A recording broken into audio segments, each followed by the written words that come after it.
The dad and daughter at the train station.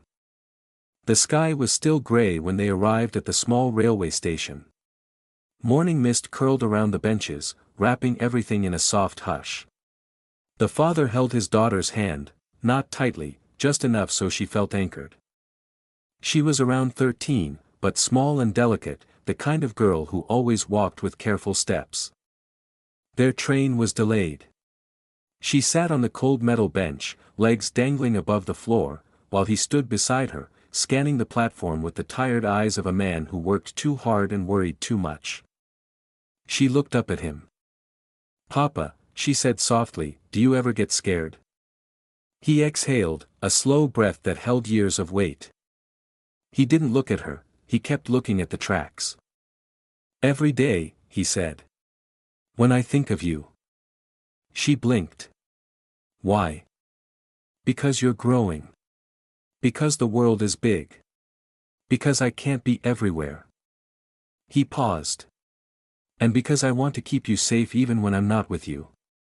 She looked down at her shoes, suddenly feeling small and loved in a way that made her chest warm. After a moment, she whispered, "Do you get scared of losing me?" This time he did look at her. And when he did, his expression softened completely, the kind of softness only a father has for his child. The kind that turns even the sternest man gentle. "Of losing you," he murmured. "I'm scared even when you stand one step away from me." She pressed her lips together, as though trying not to cry. He sat beside her, pulling her into his side, his arm firm around her shoulders. "But listen," he said quietly, "there's something stronger in me than fear." "What?" "Trust." He tapped her forehead gently. "I trust how I've raised you. I trust your heart." Then he tapped his own chest. "And I trust mine, that it will guide you even when I'm not standing next to you." She leaned into him, resting her head on his shoulder. The train whistle sounded far away. She whispered, "Papa, will you always walk with me?"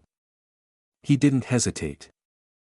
"Always," he said, "in front of you when you need protection, beside you when you're unsure, and behind you when you're strong." The train pulled in with a rumble. He stood, lifted her bag, and held out his hand again. She took it instantly. And as they walked toward the train, with the mist parting around their steps, she realized something. She wasn't scared of the world anymore. Not because it had become safer. But because she finally understood something her father had been teaching her quietly, without words. She was never walking alone.